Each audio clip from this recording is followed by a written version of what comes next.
Welcome to Follow Me to Africa Conversation. Hello out there. Hello to you and to you and to you and even to you.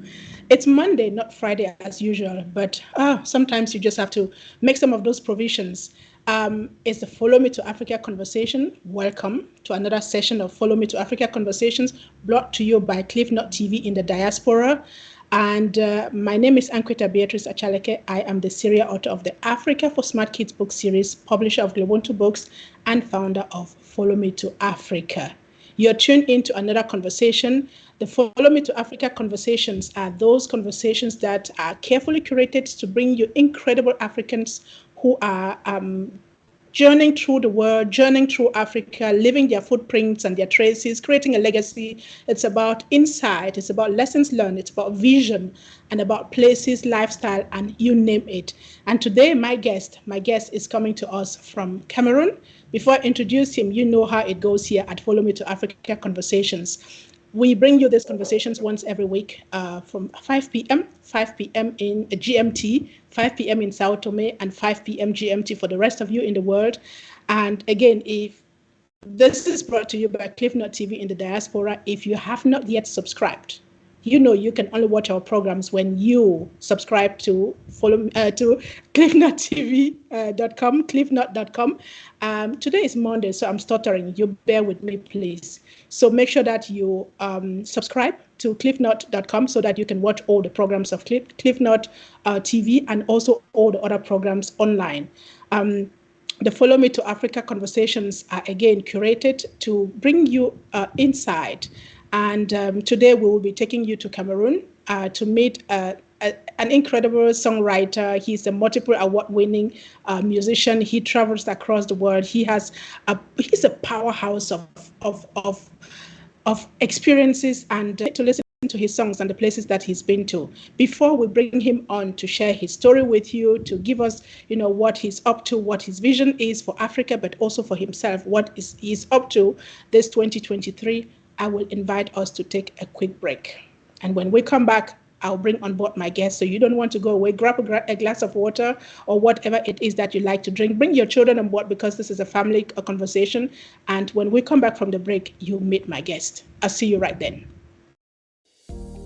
CliffNote in Diaspora Television is an internet online TV service. What sets us apart is a unique combination of hit African content, first and exclusive international free movies, series, musics, news, events, documentaries, tourism, teleshopping shows, youth TV programs, and live interviews. CliffNote Diaspora Television is available throughout sub-Saharan Africa and to the diaspora markets worldwide. Take your entertainment with you wherever you go. Watch on your smartphone, tablet, laptop, smart TV, depending on your device. Watch free movies with CliffNote Movies Television. Stop searching for free movies websites and watch CliffNote Movies Television. Watch your favorite African shows anywhere at any time. Don't forget to check out our top 5 TV channels created to get you informed. TV1, CliffNote in Diaspora Television. TV2, CliffNote Youth Television. TV3, CliffNote Movies Television. TV4, CliffNote Teleshopping Television. TV5, CliffNote Tourism Television. To start watching, sign up at www.cliffnote.com and follow the easy steps. Once you're done, log into the CliffNote website or app on your device, click on any one of our 5 TV channels, and hit play. We will be very satisfied and happy to welcome you to our team as one of our new business partners. Contact info@cliffnote.com +34 631 279811. Website www.cliffnote.com. Welcome back to Follow Me to Africa Conversation Series. You're tuned into CliffNote TV in the diaspora.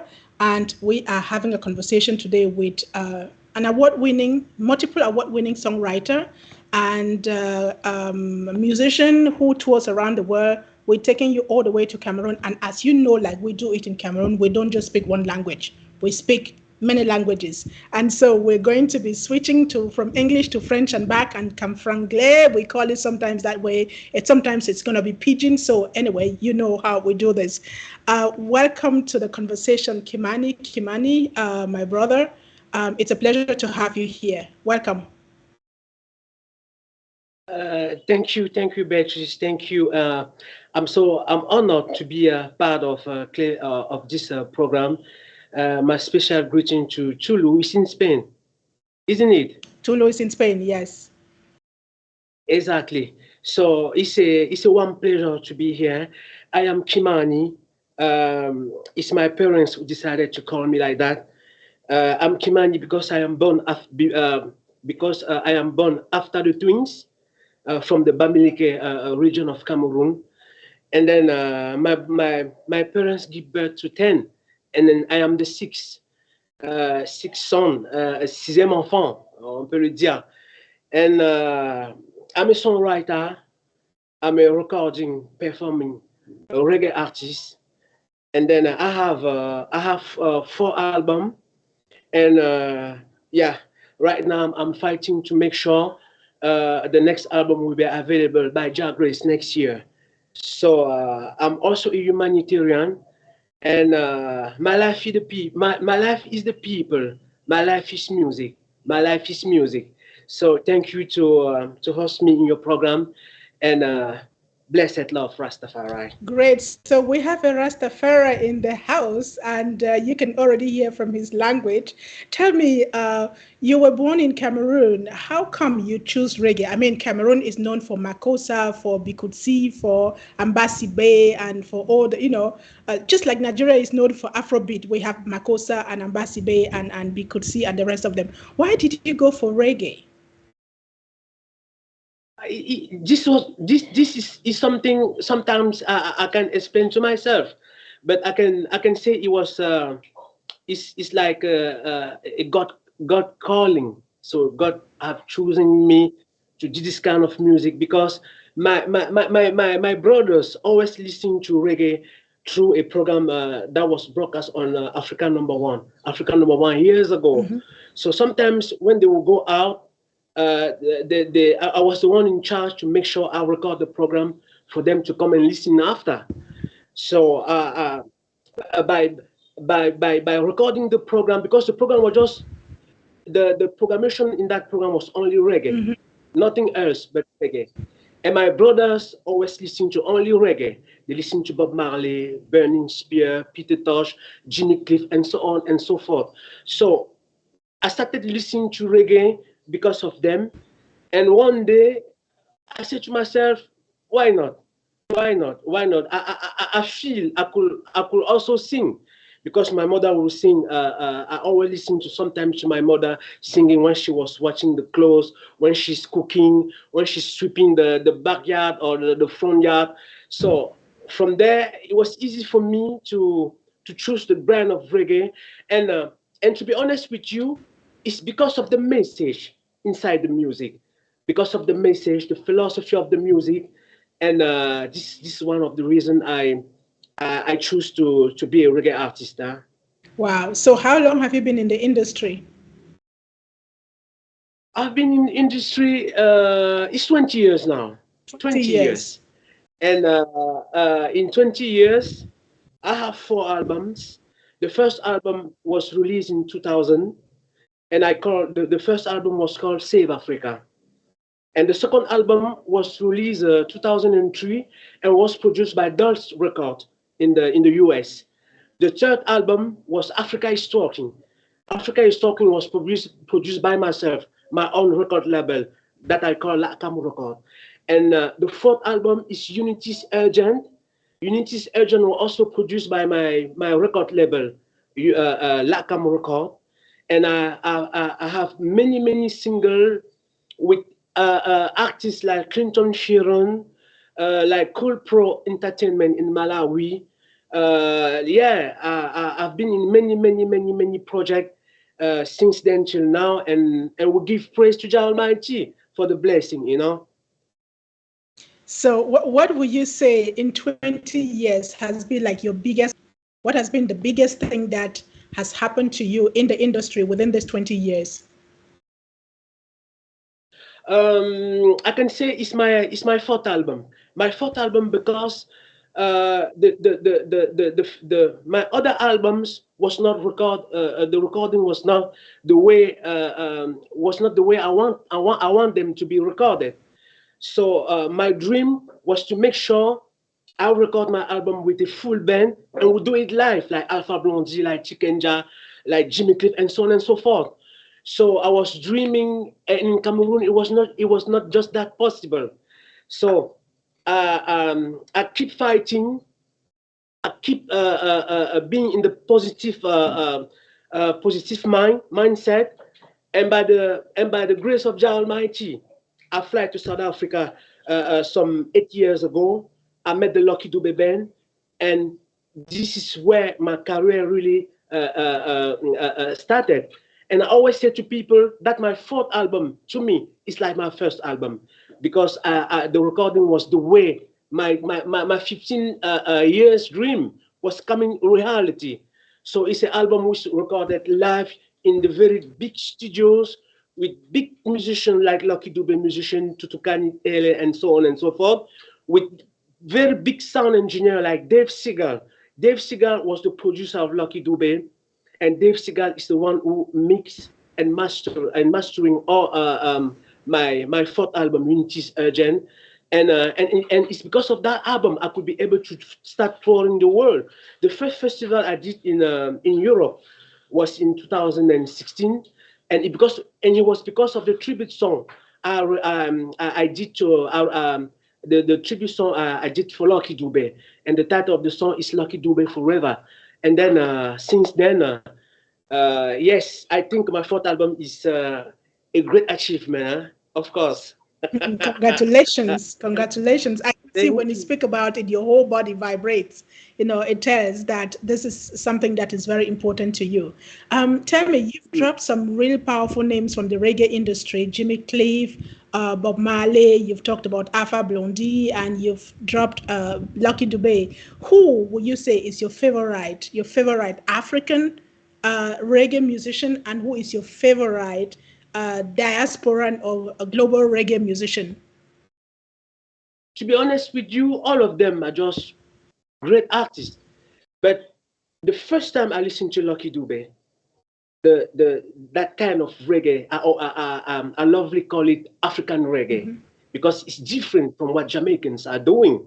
So when I listened to Lucky Dube for the first time, the song was Slave. The title of the song was Slave. You could hear this South African guitar.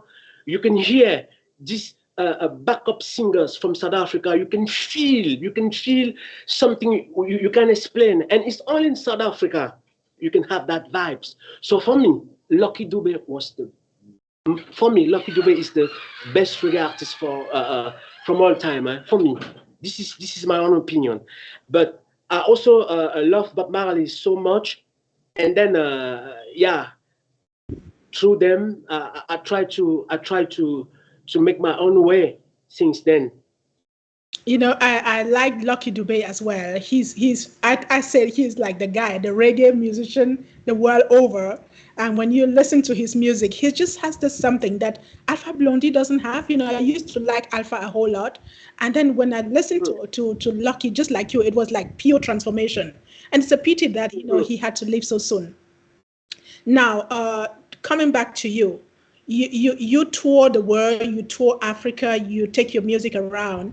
And now, before we even go there, can you give us a gist of that song, that dedication song, that homage to Lucky Dube? Can we hear, bro? The homage to Lucky Dube. Yes, give us the a cappella, the short version. I was I was stealing my bird that morning when a friend gave me a call. He said to me, "Child, have you heard the news today?" I say no, be ready, cause what I am about to tell you is so sad. He said, how long until I heard the news? Where are you, Lucky Dube? What happened that day? I miss you. Yeah, man. Yeah, man. Sadness mm, over me, my mind, body, and soul. Yeah, just sadness come, I say, in mind, body, and soul until, until today. Rest in peace, Lucky. Rastafari. Yes, yes, yes. Thank you for that one. So, people, you tune in to the Follow Me to Africa conversations brought to you by CliffNote TV in the diaspora. If you haven't yet subscribed, make sure you set up your account because this is the space we can go from a conversation into having a music. Having a concert, a mini concert for you a cappella, just like that. This is what happens right here. So, thank you, bro, for that piece. Before we continue the conversation, I wanted to ask you. You travel around.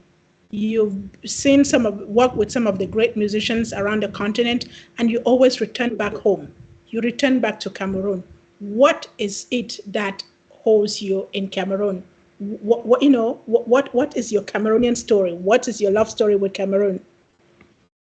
But just because I'm born here, God Almighty decided that I'm coming from here, and this is my space, this is my world, this is the best place for me to be.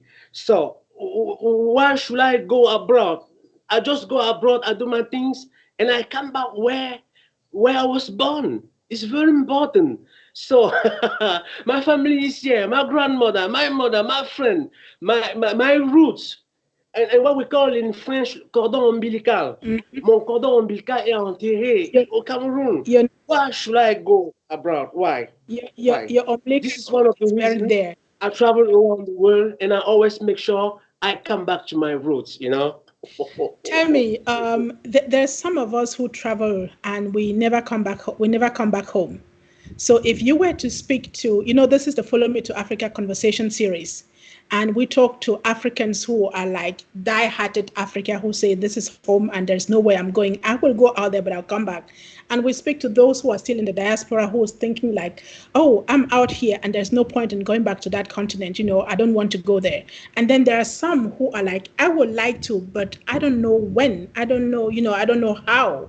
And I'm afraid and things like that. So if you were to speak to those ones who are out there and who don't want to return, what will you tell them? And if you were to speak to those who are ready to return but have doubt, what will you tell them?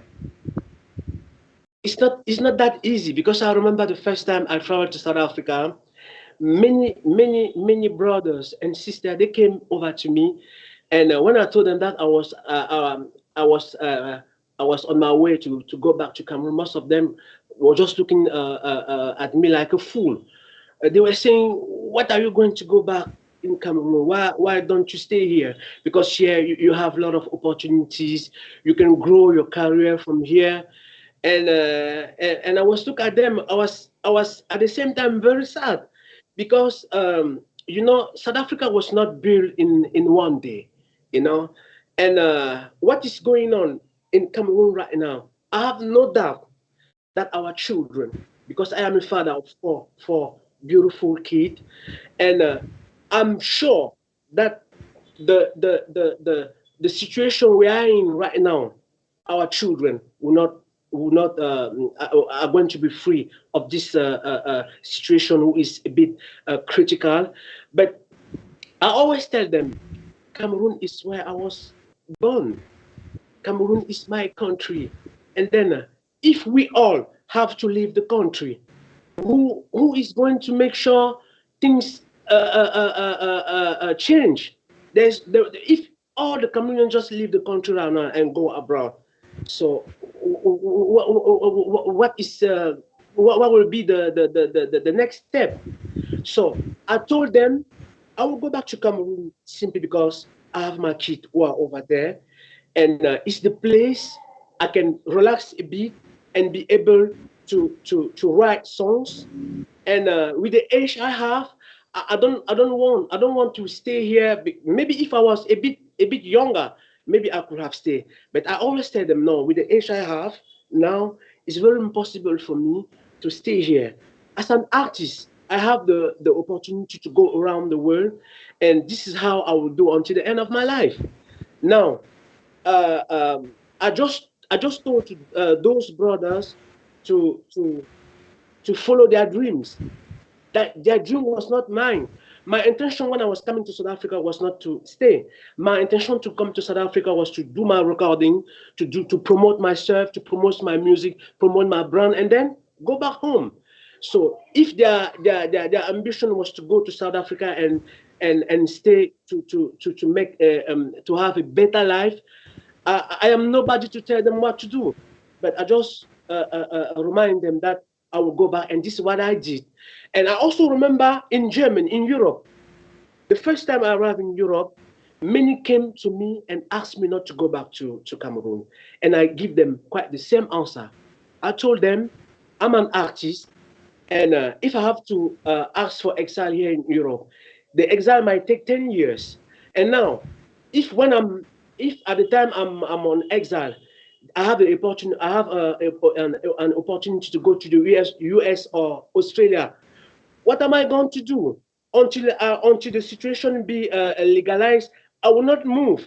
And with the age I have as an artist, I have the opportunity to go around the world. So there's no way, there's no means for me to stay here.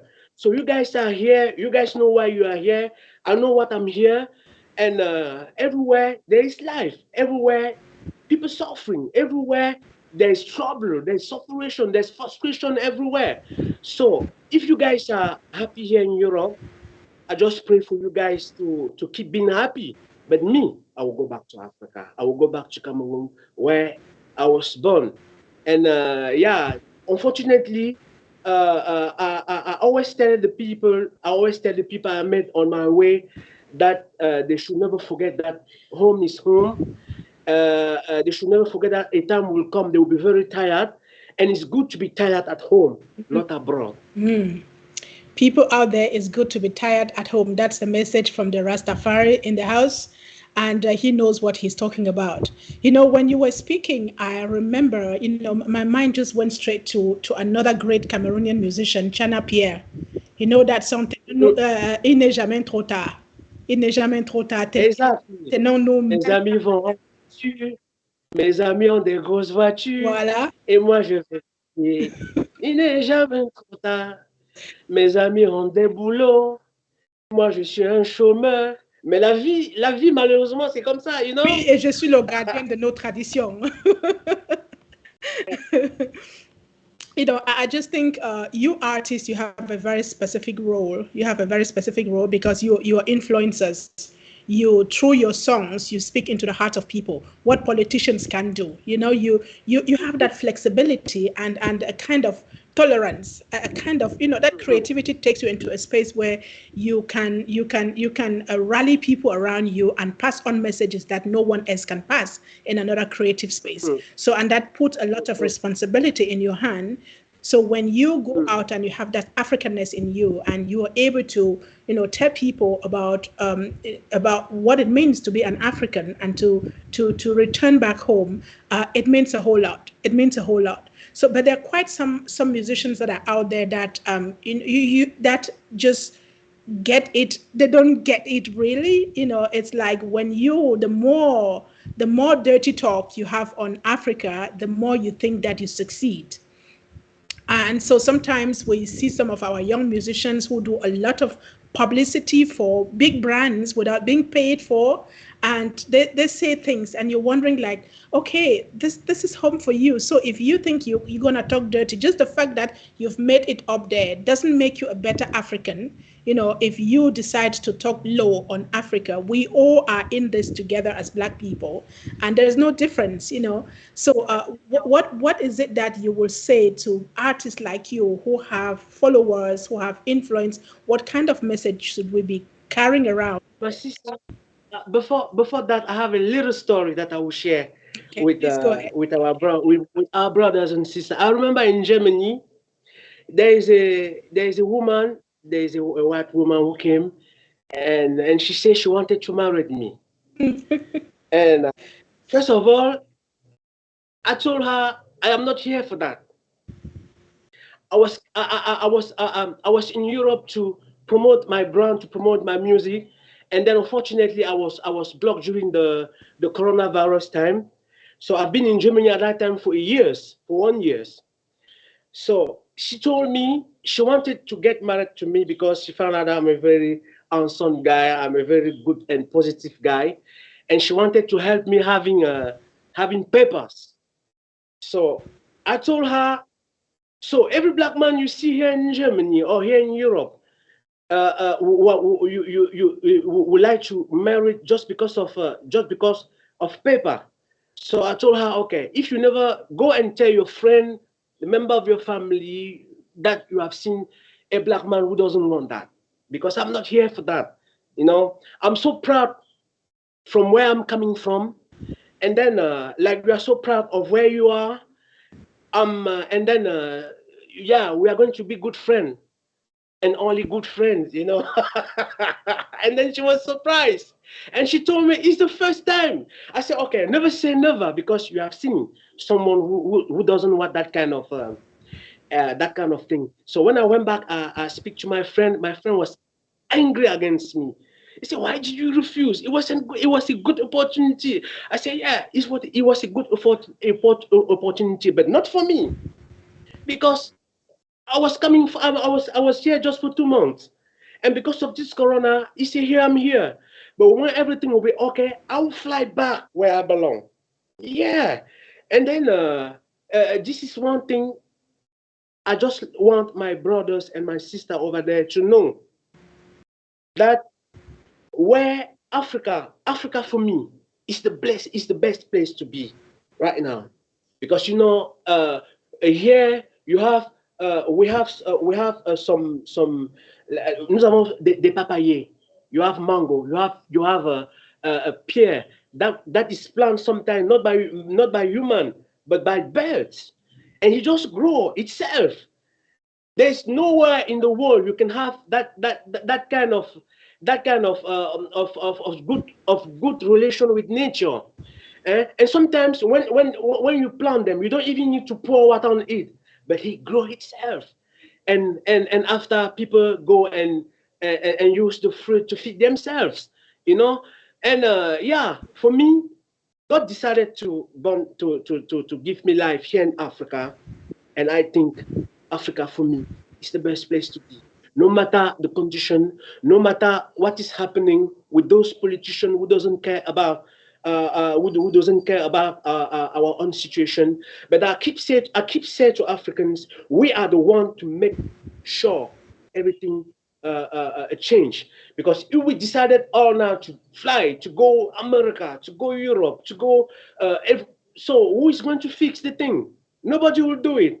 This is why I say nobody will come from America, build and rebuild your own country.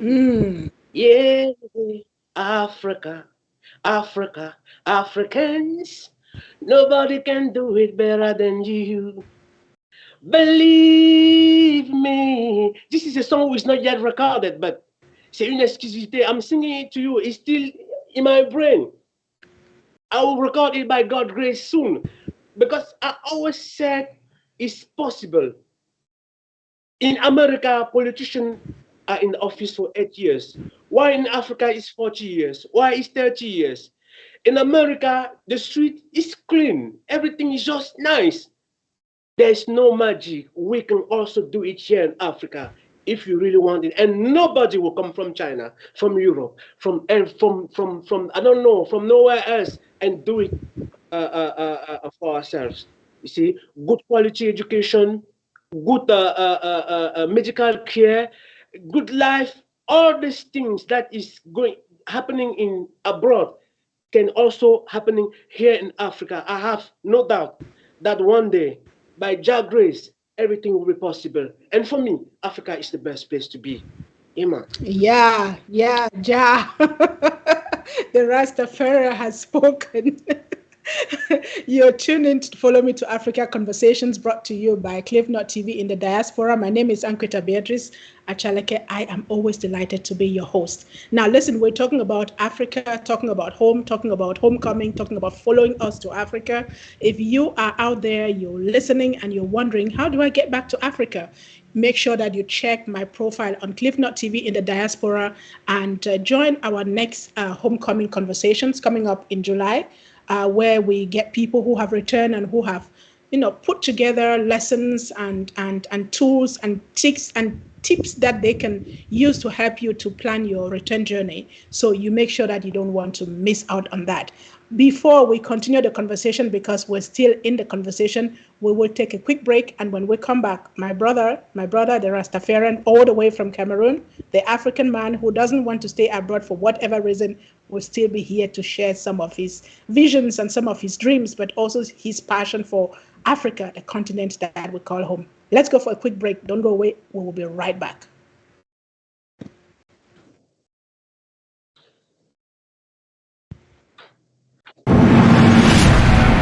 Hello there.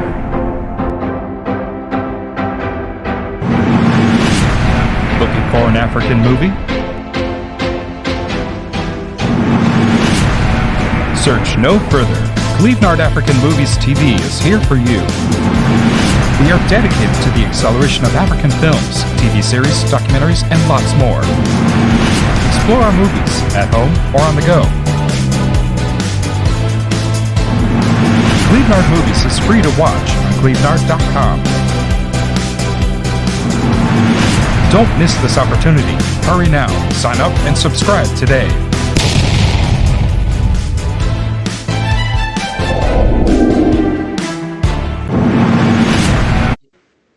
Welcome back to Follow Me to Africa Conversations, brought to you by Cliffnot TV in the diaspora.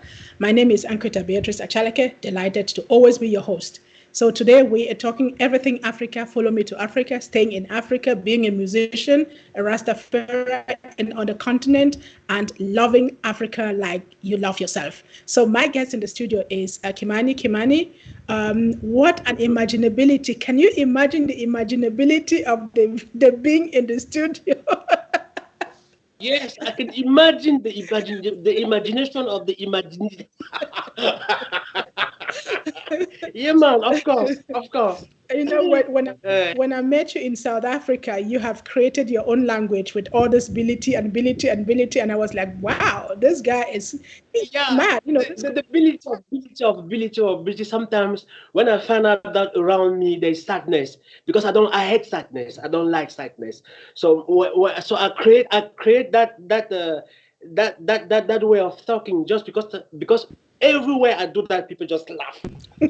So when I find out that people are a bit sad, I will come out with that, and then people will laugh, and I'm happy to make people laugh. Yeah, and someone said, a wise person said, imagine the imagination of the imaginability of the imaginability. Yeah, man. So that people laugh, and then I'm happy. I know that it's just nonsense, but nonsense who can give someone a smile, and for me, smile is life. So I always like to see people smiling around me. This is life. See? Yeah, man. this is life. And someone said, the best medicine is to laugh. Is to Exactly. laugh. When you laugh more, you avoid being depressed, going down a negative path that may lead to some other diseases. So I always like, I know that when we imaginability and the ability and the abilities, we just laugh, and then it's like an icebreaker. It's like an icebreaker, a quick one, and then you get everyone going. And I'm so happy that that way of talking touched your soul, and then you are still in up till now. It's nice. You share it with a lot of people, and you see that they will love it.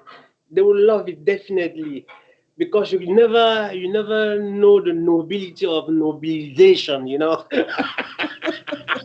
So Yeah. let's come back home. Let's come back home. And what would you say? You are a dad. You're a father. You are a family person. You spoke about your mom, and I was quite impressed to see that you got the inspiration from your mom. who sings. She sings about whenever she's doing, whenever she's going around her chores, and that actually inspired you to think like I could become a musician. So, sometimes your inspiration may come from a very unexpected source. People think intelligence, smartness, and creativity only comes from you sitting on a desk in a school or going to a university and acquiring a certificate. So, tell me, where is your mom today? And do you still sing to her? And does she still sing? And have you considered doing a duo with your mom? This question is my mom. She passed away 2 years ago, Mm, but she's still with me everywhere I go yeah. because my mom was such a huge source of inspiration. She taught me, she gave me everything. She taught me how to be good with the people. She taught me how to love people.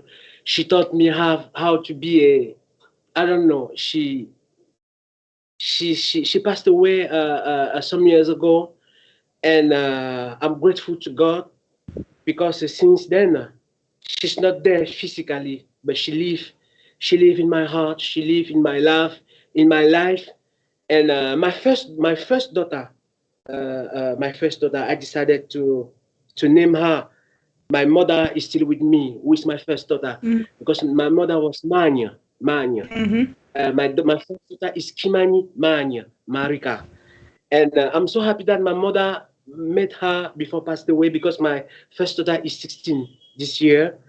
And then you see, when mom passed away, she was 14, and yeah, we give glory to God, and may she rest in peace. This is the only thing I can say. What can I say else? You, It's not easy, but what can we do? this What can life we is a do? journey. People transition, we come and we go.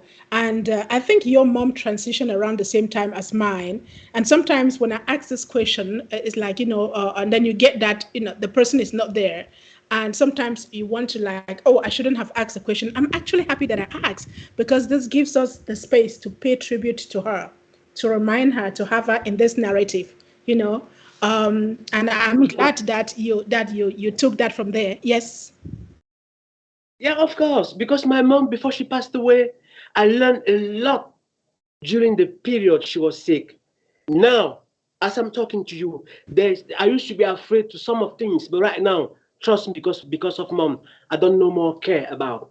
Because I remember the final day, my mom asked me, she looked me deep in the eyes, and she asked me if I was ready to not see her again. You know what I did? I just went out. And she waited. When I came back, she asked the question again.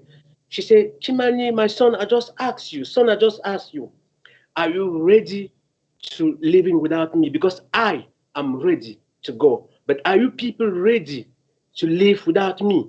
Don't be afraid to die because it's just that I'm not going to see you physically again. But it's not something to be afraid of, you see?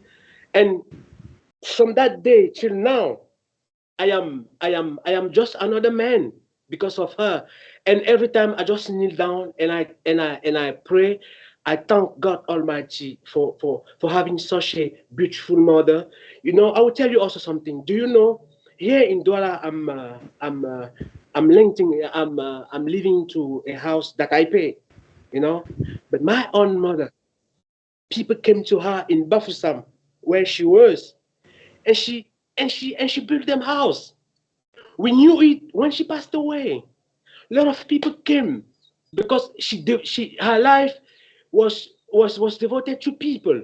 People will come because they have problem in their marriage. She will try to solve them. She will cook and bring to the prison for prisoner. She will go to orphanage. She will go everywhere where there is misery. That was my mom for 30 years. So right now, I'm just grateful to God to find out that my mother was that kind of person. And as I'm talking now, we wanted to open what we call ONG for her, just to remember her, a foundation just to remember her. Because I said to myself, I just want to make sure I walk on her step. I cannot do everything she was doing, but if it's possible to do just one, because she used to cook. She will bring to prisoner. She will cook and bring to people who doesn't have a member of family in the hospital.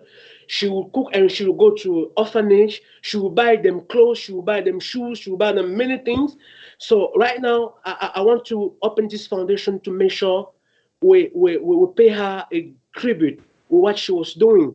And I will not be able to do like her, but I will try my best to do something just to remember her. And then, yes, I'm so proud of her at the end of the day. I can see it, and I'm glad for you. I'm glad for you. I think she's watching over you and guiding you in whatever you do. And she's certainly happy Mm, that you're going to continue her legacy. So, I exactly. just get excited when I meet someone, a grown up man like you know, a Rastafari, and who gets so passionate about their mom. And this reminds us of, the mother continent. Africa is like our collective mom. And then within Africa, we have our individual moms and some of the individual moms that become community moms. And that's what it is to be an African. So, what is it for you, Kimaany? What is the African thing? What about you? What would you say is African about who you are and what you do? I'm just a human being, you know, and I always believe in the bottom part of my heart that life, being kind with the people, it's not just material things, because a lot of people think that their life is better when they have a lot of money, a lot of houses, a lot of cars, and so on and so forth. But for me, only the fact that I can give a smile to someone, for me, is huge, it's big, and my life is the people. Everywhere I go, it's easy to me to connect with people, just because I go everywhere. I don't need to know you before give you a smile. I don't need to know you before come close to you and talk to you. And most of the time, particularly here in Cameroon, when you have dreadlocks like this, people always take you for a fool. You know, they always say, this is somebody who smoke ganja, this is someone who is crazy, and sometimes they run away from you. But me, you want to run away from me, I will help you run away from me. But if you want to come to me, I will help you come to me, and then you will find out that I don't bite people. So it's life. So at the end of the day, I'm just a human being who is here. I think that I'm on mission, because when I most of the time listen to the message I try to share in my songs. When I look to my life from my first album to the fourth one, and the songs still in my head that I did not yet record. I think that I was born for that. I'm here on mission, and I thank God Almighty for the gift, because you just say something now that people go to school before being able to do a few things. I never been in school to learn how to write a song. I never been in school to learn how to speak English or French. I never been in school, but today I try. My English is not that good, but I try, and it's life. Yeah, what can I I say else? think there's nothing to say about your English and the artist that you are. I just see that source of inspiration again, because intelligence is not about certificates. Being smart and Mm, finding a vision in life hasn't got to do with how the number of papers that someone give you to what is the word, to validate you. It's about what comes from within that you mm, believe in, and that you're able to share, you're able to unfold, you're able to exactly. let it grow, and you Exactly. share with the world and make it your passion, one that fits you and one that helps you to Mm, live your blueprint in the world. And I think that is all what it is about. When you look at our grandmother, my grandmother could not read nor write, but the things that she did, some people who have certificates can never do that, not even in a 10 lifestyles. And I think in Africa, we got to be aware of that fact, that we have a lot of inspiration around us, and that we our ancestors did things differently, and we can dare to do things differently. As exactly. and the most important thing is that we succeed in what we're doing, and that we're happy in what we're doing, and that it has an impact in the environment that we live in. Like your mom feeding all the people around her, going to places, is not because she had a lot of money to do that. It's just because it was something that she was No, passionate. I'm telling you, I told you that she built house for people. Who was the son? Now, I don't have house, but my mother built house for people. And she told me, I remember one day we used to have neighbors who always come home and eat. And she would pack the food on the plate like this for the neighbor. And for me, she would give just little. So one day I complained. You know what she told me?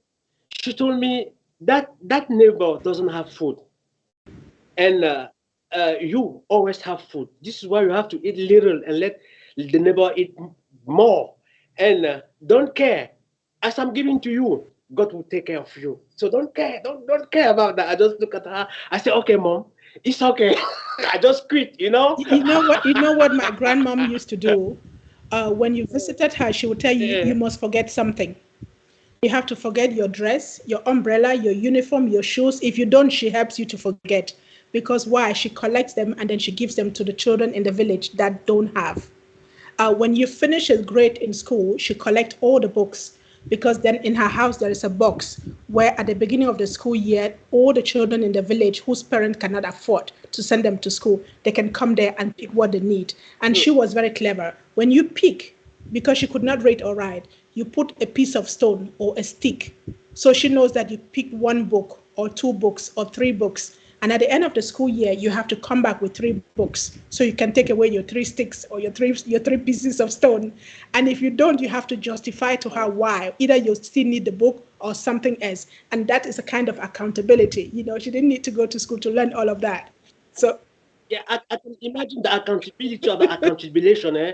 Yeah, I can imagine the imagination of the imaginability of the imaginability. So I'm happy that we're talking about them. It's March is coming up. It's Women's Month, and I'm glad that we're starting today to honor our mothers. And those of you moms out there who are tuned into this conversation, we're honoring you. We are celebrating you, and we are, just telling you that you're good the way you are. You're good the way you are, and the African woman that you are, the African mom, sister, auntie that you are, or the stepmother, grandmother, godmother, you're all right. You're fine, and we appreciate you.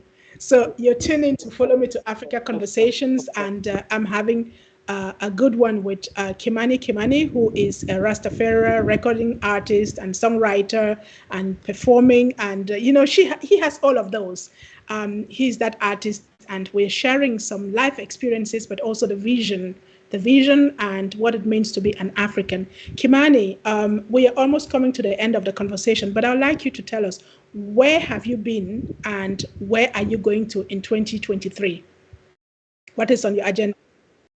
uh, yeah, in 2023, I just came back from South Africa, and I'm going to Tanzania next month by God's grace. I have a program here with His Royal Majesty King Taka the Fourth, who is in Johannesburg. He's a king of the Pinyin tribe in Bamenda. He's a king and he's a brother. So he was invited in Tanzania by the Ministry of I think culture, and then he decided that I will go with him. So I'm waiting for him to let me know exactly when the trip will be done. But I think probably in next month. Huh? And a part of that, I'm working on three new video that will be released that will be released soon. And then I'm going to Germany in August. I'll be in Germany, Europe, Germany, Belgium, France, Holland, and then I have a band there that we are going to find out how we can come together and help ourselves doing what we love the most with music. And then I'm going to be in America in December, January, and Canada in March, April.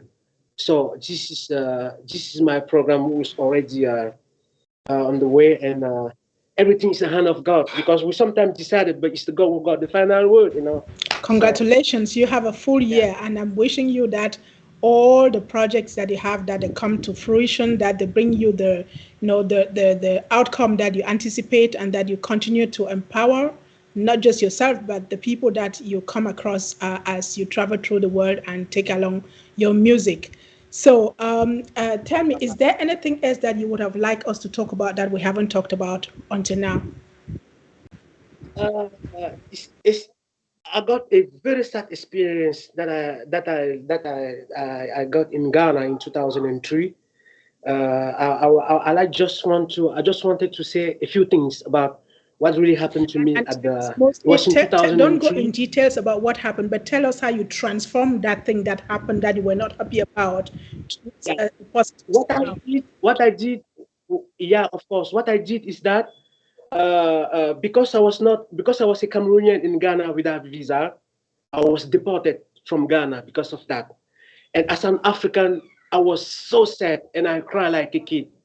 And I promised to myself that the world should know about this because there's many Africans who face this kind of frustration on our borders.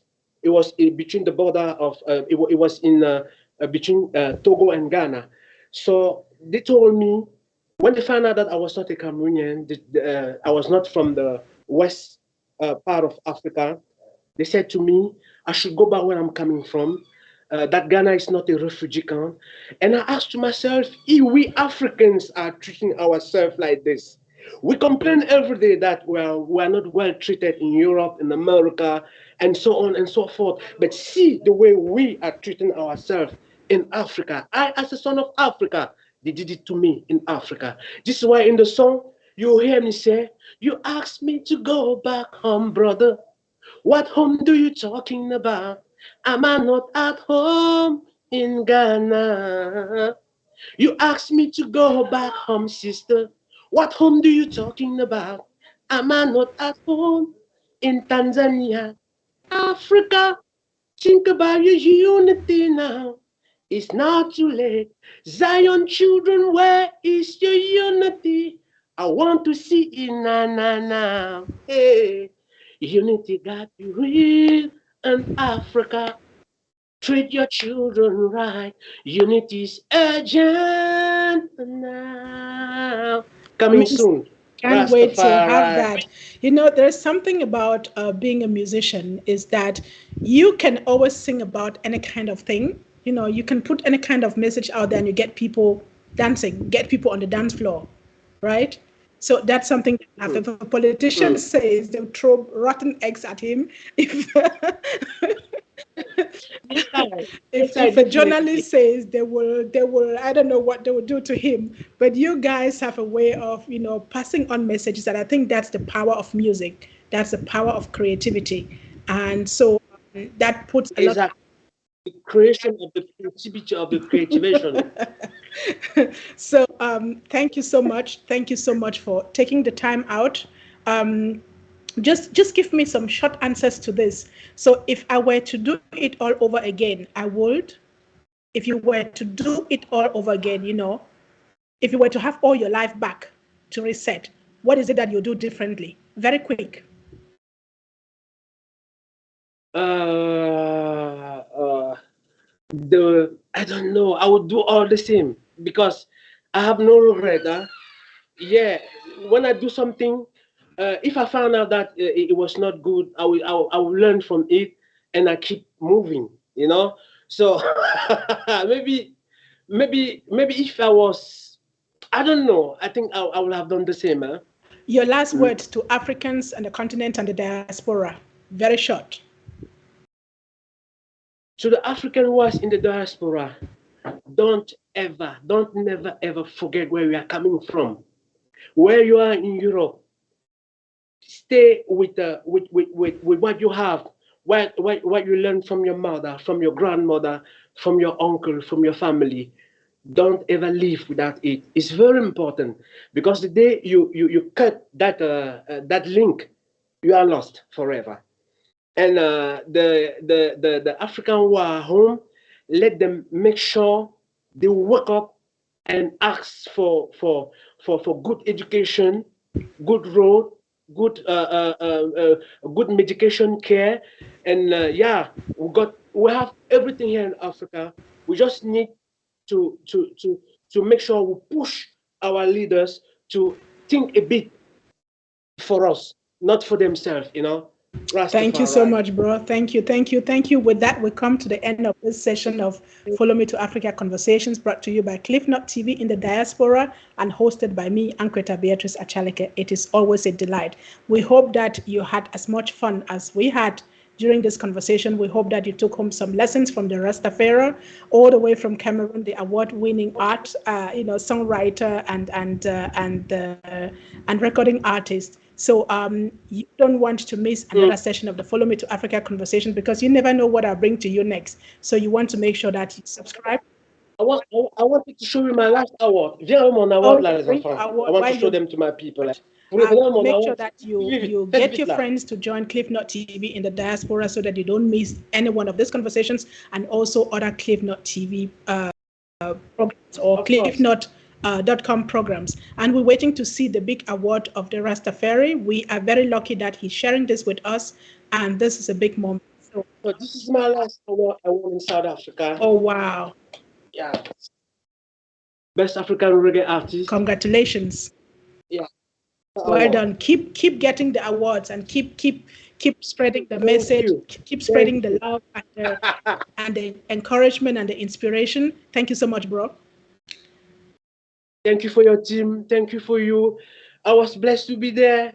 Thank you. Thank you. Thank you Rastafari. so much. Thank you. And so please watch another And thank you to uh, our brother in Spain. Tulu, Tulu is always putting in a lot Thank you, of work Tulu. behind the scenes Thank to you. make sure that these conversations happen. We are very, very grateful for him, not just for providing the platform, but also for making sure that he manages all these conversations and bring them on air. So it takes a lot of dedication. It takes someone who has a vision, and it takes a strong African to do this. And Tulu, we really, really appreciate you for putting this up. So you out there, it's up to you. The platform is there. Make sure that you become part of this platform before the trend sails off, before the trend sails off. And Kimaany, you make sure that you go subscribe on cliffnot.com. You want to be part of this I platform, will. and make sure that you set up your music platform there. You can upload your audios. This is just something similar to YouTube. Make sure that you get your fans and bring them over to there, because we have to build our own. So that said, it is the end of this conversation today, and I will see you in another Follow Me to Africa conversation. So you stay safe and make sure that you keep following us. Thank you very much, and be safe.